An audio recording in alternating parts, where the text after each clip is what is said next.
늘어만 가는 MBTI에 대한 관심. 그 막연한 관심 속엔 성격에 대한 호기심이라는 근간이 숨어 있었습니다. 당신은, 우리 모두는 성격에 대해 알고 싶어 하죠. 그것은 매우 합리적인 호기심입니다. 성격을 알아내는 것은 실제로 삶을 살아가는데 매우 중요하기 때문이죠. 당신은 성격이라는 시스템에 대하여 얼마나 알고 있나요? 부패한 국회의원, 매일 술에 취한 사람들, 기부천사, CEO의 남녀 비율, 자살한 예술가들, 항상 이슈가 되는 이런 사회현상들이 모두 성격의 영향인 것을 아시나요? 오늘부터 당분간 성격에 대해서 집요히 파고들어 보겠습니다.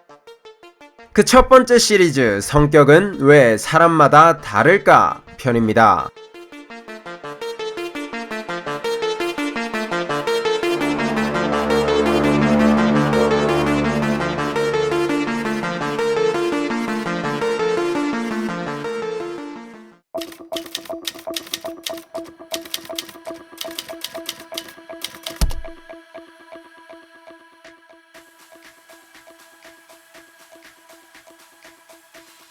도대체 성격이란 무엇일까요? 정확하지 않을 수 있지만 이렇게 정리해보죠. 우리 조상들이 만들어 놓은 심리적인 메커니즘들이라고요.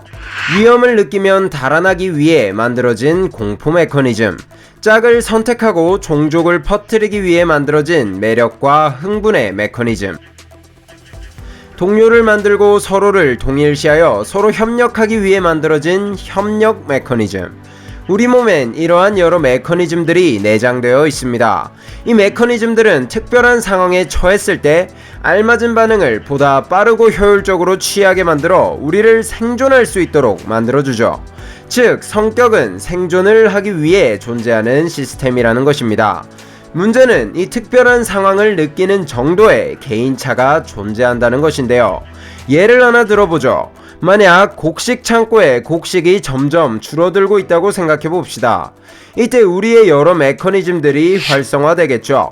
그 중엔 걱정 메커니즘도 있을 것입니다. 누군가의 걱정 메커니즘은 식량이 한 달치가 남았을 때부터 활성화될 수 있습니다. 반면 누군가의 걱정 메커니즘은 3일치가 남았을 때까지 활성화가 되지 않을 수도 있죠. 이런 개인차는 분명히 존재합니다.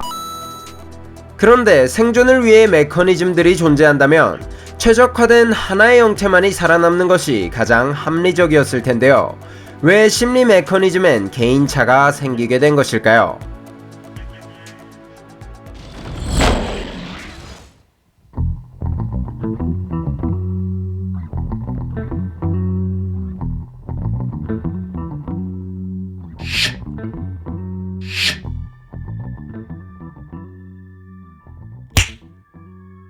그의 이론은 갈라파고스 군도의 한 새로부터 시작되었습니다. 갈라파고스 군도는 19개의 크고 작은 섬으로 이루어진 아름다운 섬이었는데요. 그곳에서 다윈이 발견한 것은 저마다 부리 모양이 달랐던 핀치였습니다.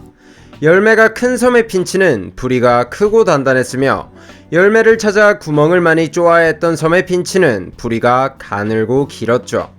다윈은 이를 보고 핀치의 원류는 같았지만 섬마다 환경이 달랐기에 결국 생존에 적합한 종만이 번식에 성공하여 생존한 것이라 말했습니다. 더욱 흥미로운 것은 같은 섬 내에서 지배적인 크기는 존재했지만 각 개체마다 부리의 크기가 다 달랐다는 것인데요. 같은 섬에 사는데도 부리의 크기가 달랐던 이유는 도대체 무엇일까요? 갈라파고스 섬에는 심각한 가뭄이 있었습니다. 그 덕에 핀치들은 원래 먹던 먹이를 먹을 수 없게 되었고, 개체 수는 약 1400마리에서 200마리까지 줄게 되었죠. 남은 핀치들은 생존을 위해 원래는 쳐다보지도 않던 크고 질긴 열매를 먹어야만 했습니다.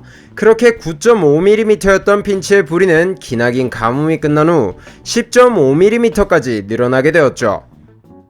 하지만 갈라파고스 섬의 가뭄은 영원히 이어지지만은 않았습니다. 언젠가는 또 많은 비가 내렸죠. 자연은 두꺼운 부리의 개체만을 남기려고 작정한 것처럼 굴었지만 결국 또다시 작은 부리 개체에게 생존하기 쉬운 환경을 제공하기도 하였습니다. 이렇게 자연은 변덕스러운 환경을 제공합니다. 그렇기에 보편적인 최적점 같은 것이 존재할 수가 없는 것이죠. 즉 핀치의 부리가 하나로 수렴되지 않은 것은 자연이 변덕스러웠기 때문이고 우리는 이를 자연의 방황 선택이라고 부릅니다.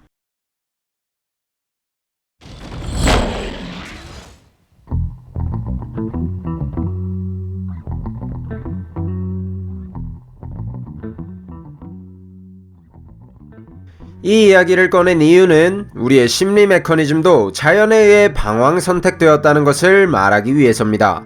우리의 심리 메커니즘도 핀치의 부리와 마찬가지로 변덕스러운 환경 내에서 비용과 혜택이 제각기 다르게 존재합니다. 걱정 메커니즘이 예민한 사람을 한 번 더 예로 들어보죠. 곡식을 구하기 쉬운 시즌에 걱정 메커니즘이 예민한 사람들은 쓸데없는 걱정만 늘어 생존에 불리해집니다. 반면 곡식을 구하기 힘든 시즌엔 걱정 메커니즘이 예민한 사람들이 생존에 유리할 수 있죠. 우리가 가지고 있는 모든 심리 메커니즘들은 위의 상황과 같이 환경에 따라 언제나 비용과 혜택이 나뉩니다.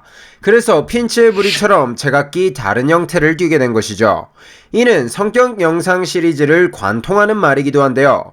환경에 따라 성격의 비용과 혜택은 달라지기 때문에 좋은 성격, 나쁜 성격이란 것은 존재할 수가 없습니다.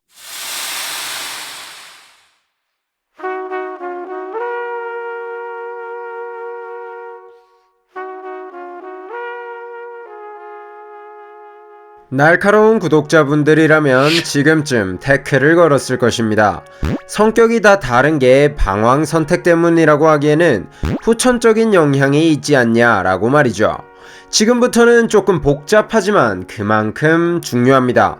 자, 물론 성격에서 후천적인 영향도 중요합니다. 하지만 성격의 50%에서 50% 이상이 유전에 의해 결정된다는 게 최근 연구의 결론인데요. 이에 대한 자세한 쌍둥이 실험 내용은 시리즈 후반부에 다시 설명하도록 하겠습니다. 다시 돌아와서 아까 챕터 1에서 성격을 뇌 속의 메커니즘이라고 설명했는데요. 메커니즘이란 특별한 상황에서 특별한 행동을 보다 빠르게 취할 수 있게 뇌의 신경회로들이 효율적으로 일할 수 있도록 시스템화된 것을 말합니다. 즉, 성격이란 우리의 행동과 생각을 표현하는 추상적인 것이 아니라 개개인마다의 신경회로의 기능과 효율, 뇌의 구조와 기능의 차이로서 유발되는 객관적인 실체라는 것이죠.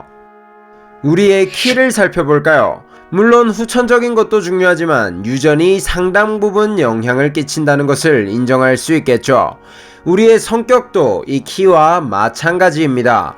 우리를 이루는 약 3만 개의 유전자, 이것의 차이로 우리의 성격도 달라진다는 것입니다. 그렇다면 키는 크고 작다라고 하는 기준이 아주 명확하게 구분되어지는데요. 그에 반해 성격은 구분하기가 굉장히 껄끄럽죠. 눈에 보이지도 않고 뭐라 규정하기도 애매하니까요. 그런데 사실 우리는 이미 오랜 연구 끝에 성격을 나눌 수 있게 되었습니다. 크게 5가지로 아주 명확하게 말이죠. 외향성, 신경성, 개방성, 친화성, 성실성이 그것인데요. 이 5가지 성격 특성은 인간만의 특권이 아니었습니다. 놀랍게도 동물들도 유사한 성격 특성을 가지고 있었죠. 우리는 이를 통해 놀라운 실험들을 시도해 볼 수 있었습니다. 실험에 대해서 이야기하기 전에 말이 너무 길어진 관계로 시리즈 첫 편부터 영상을 반으로 나눠야 할 것 같네요. 다음 편에선 이번 영상의 주장을 뒷받침해줄 방황 선택의 증거들과 성격 유전의 증거들을 각종 귀여운 동물들을 통해 알려드리도록 하겠습니다. 그럼 다음 영상에서 만나는 걸로. 이상